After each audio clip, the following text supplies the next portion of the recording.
Amici, buongiorno, rassegna stampa di oggi, notizie dal Polesine, offerta dell'Associazione Promozione Italia e Made in Polesine.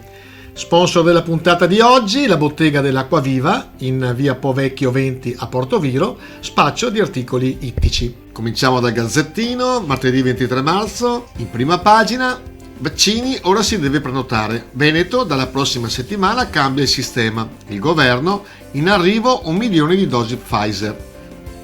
E poi c'è la foto dei delfini in piazza San Marco, delfini a caccia di seppie. Nel bacino di San Marco sono apparsi 2 delfini e questo è un fatto decisamente straordinario. E sempre dal Nazionale, la spinta alla profilassi, regioni, arriva Pfizer con 1 milione di dosi militari per vaccinare. Draghi accelera la campagna, esercito e protezione civile in soccorso dei sanitari.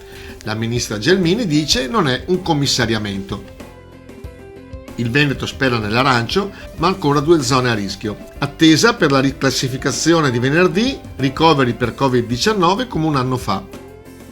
Gazzettino di Rovigo, c'è in prima pagina questa notizia, rischio paralisi, gara di solidarietà per Samuele.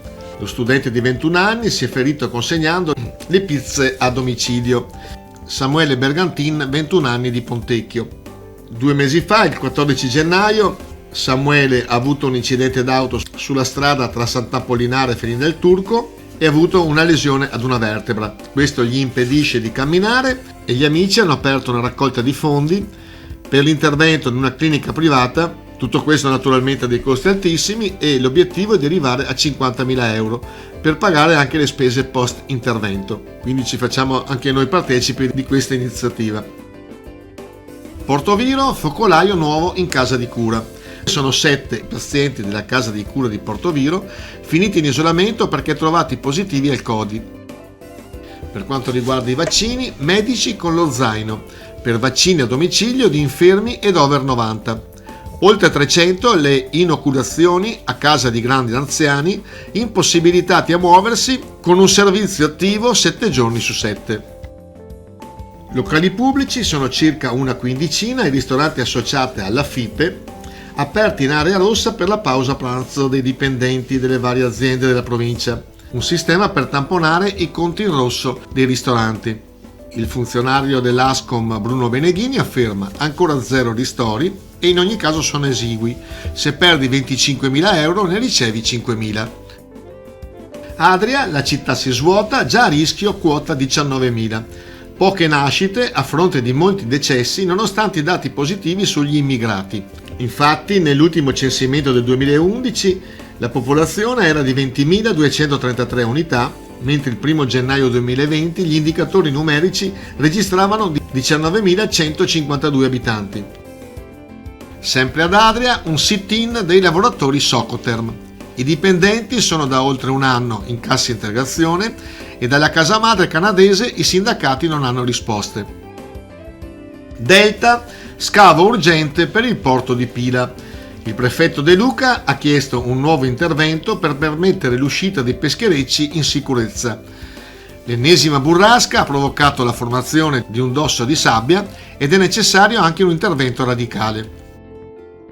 Portoviro è pronto a salpare il nuovo colosso dei cantieri visentini. Si svolgeranno tra le 4.30 e le 9.50 di sabato le operazioni per far raggiungere il mare al traghetto GNV Bridge che uscirà dai cantieri navali visentini. L'azienda afferma, nonostante il momento storico di grande incertezza, il futuro ci vede impegnati in nuovi progetti grazie alla forza della grande esperienza maturata e già in costruzione un traghetto con propulsione a gas per Corsica Linea. Prima pagina della Voce di Rovigo, vaccini, i docenti in fuga. Lavoro, lo sciopero non ferma Amazon.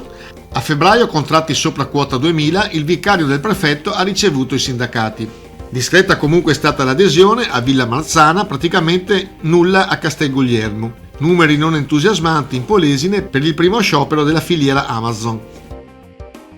Puntata finita, vi ringraziamo naturalmente per la fedeltà con la quale ci seguite. Vi ricordiamo che alle ore 11.50 e alle ore 14 siamo anche su Radio Diva, sulle frequenze di 94 e 100, e da Leandro Maggi è sempre un piacere stare con voi. Ciao ciao!